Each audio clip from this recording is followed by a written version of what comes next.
और इस बीच बड़ी खबर, पूर्व विधायक विनय शंकर तिवारी को ईडी ने अरेस्ट किया। आप जानते हैं इन्वेस्टिगेशन तो चली रही थी। बैंकों से धोखाधड़ी के मामले में ईडी ने गिरफ्तार किया है। न्यू हैदराबाद आवास से विनय शंकर तिवारी की गिरफ्तार कर विनय शंकर तिवारी को भेजा गया जेल। ईडी ने सुबह ही उनके कई ठिकानों पर छापेमारी की थी। गोरखपुर, लखनऊ, नोएडा समेत 10 जगहों पर रेड डाली गई थी। और विनय शंकर तिवारी का स्टेटमेंट भी आया था दोपहर में, जब वो कहते हैं कि ये दरअसल बदनाम करने के पर्पज से किया जा रहा है। लेकिन अब अरेस्टिंग की खबर आ रही है, यानी कि अब तो गिरफ्त में आ चुके हैं। और ईडी के जो जिस प्रोसीजर को आप देखते हैं, और स्पेशली ईडी पीएमएलए एक्ट के तहत भी काम करती है, तो वो बहुत टफ हो जाता है। अनूप हमारे साथ जुड़े हुए हैं। अनूप, ये बड़ा झटका है और ईडी जब आपको पकड़ लेती है उसके बाद चैलेंजेस शुरू हो जाते हैं।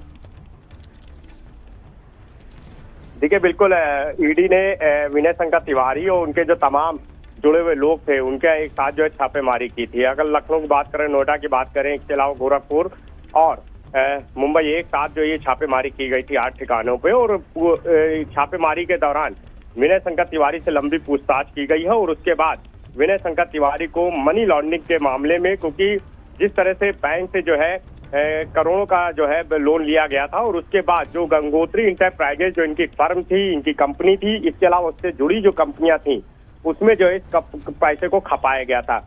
जिस मामले में पहली जो एफआईआर है वो सीबीआई की तरफ से दर्ज कराई गई थी, और उसी को आधार बनाते हुए ईडी ने मनी लॉन्ड्रिंग का केस जो है वो दर्ज किया था। आज छापेमारी की गई और तमाम जो है पूछताछ जो है ईडी के अफसरों द्वारा की गई। उसके बाद ईडी द्वारा जो है विनय शंकर तिवारी को गिरफ्तार किया गया है। इसके अलावा जो गंगोत्री का जीएम है अजीत पांडे, उसको भी गिरफ्तार किया गया है। और तो उसके बाद गिरफ्तारी के बाद दोनों को कोर्ट में पेश किया गया था और कोर्ट ने इनको जो है जेल भेज दिया है। तो ये बड़ी खबर है कि विनय शंकर तिवारी और उसका जो जीएम है गंगोत्री इंटरप्राइजेस का अजीत पांडे, दोनों को गिरफ्तार किया गया है ईडी द्वारा, और उनको कोर्ट में पेश करने के बाद जेल भेज दिया गया है।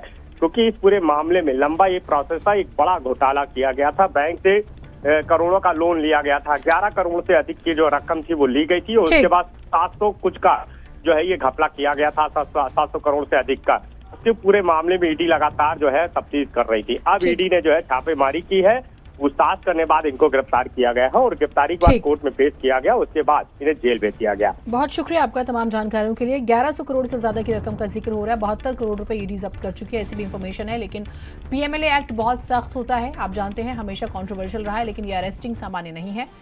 अब इन्वेस्टिगेशन जैसे जैसे चलेगी मुश्किलें बढ़ेंगी। बहुत छोटा ब्रेक, कहीं मत जाइएगा।